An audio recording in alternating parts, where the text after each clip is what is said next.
for watching another quick tip video from GoEngineer. My name is Bruce Shawler, and this video is on updating SOLIDWORKS files from older versions to newer versions of SOLIDWORKS using the Task Scheduler to do it in an automated way. First off, to get into the Task Scheduler, you go into the Start button in Windows and you go down to your SOLIDWORKS groups. Find your SOLIDWORKS Tools group, and under SOLIDWORKS Tools you'll find the Task Scheduler. Once inside the Task Scheduler, you'll see there's 4 different ways to update your files. Let's go through each one of these ways and talk about how they differ. First off, convert files. This is what you'd want to use if you have a file to convert, or generally when you use this it's because you have a whole bunch of files to convert, and you can add the root folder structure and include all the subfolders. These options are pretty similar on each one of these ways of updating the files. First, we'll look at the convert files task because they have a couple added options in here.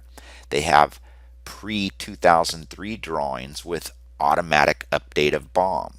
So if you have pre-2003 drawings that aren't updated yet and you're going to update them to like 2019, you should probably use this option. It also allows you to do update files with missing references or rebuild errors, or update previously converted files. May take a little longer. The active or activate all configurations before saving and save an active configuration only are generally on all the different options for all these different convert options. So I'm going to go ahead and say OK here and go ahead and cancel out of this one, and we're going to look at some of the other options such as upgrading assistance. This is another way to upgrade your files, and this one gives you a lot more data feedback inside a comparison report. So this one will also require you to have an earlier version of SOLIDWORKS on your machine that you will pick that you're going to do the comparison from. So it's going to open up the file in each one of these SOLIDWORKS versions and really do a comparison and report back that comparison. And if we reported back that comparison in the upgrade assistance, we're going to see that our upgrade assistant has the following differences that'll be highlighted and detected during the current version update. It'll tell you if performance changes of more than 10% happened, the file size of more than 10%, drawing pixel changes happened. That's just like if a balloon moved in a drawing into a different position, or something small inside the balloon changed. Stability problems, if the volume changes, if the center of mass changes. I believe this is new in 2.18 or 19 inside of the comparisons. So, and it shows you what the mass value has to be greater than in order for the detection to be picked up.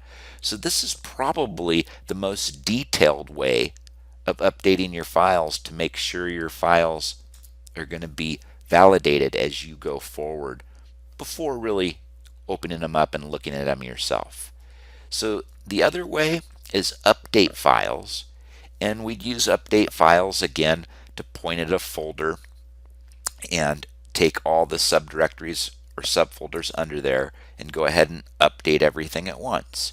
This is a good option if you know all your file references are going to be underneath that root folder.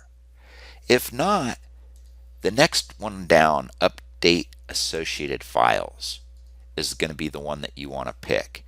And up here you can go ahead and pick the seed path in which your assembly is going to exist in, and then it will go ahead and pick up the references, but you do need to list all the root folders that those references might be in. Then you can go ahead and hit finish, and it'll go through and do the updates. I did it on different sets of files, and if you go in and look as you expand these files down, you'll see if one of the files failed or not right in the status bar. You can also look up in here and you'll see this whole report that the task scheduler generates. Anything red is bad. This one just says it failed. It doesn't really give me indication of why it failed because I really wasn't using the upgrade assistance tool.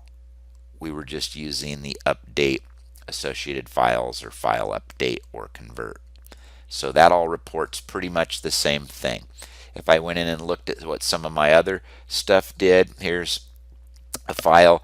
This one on the error, it does give me a little bit more information. If I click down and look, it says that this file was read-only, so it couldn't update it based on that.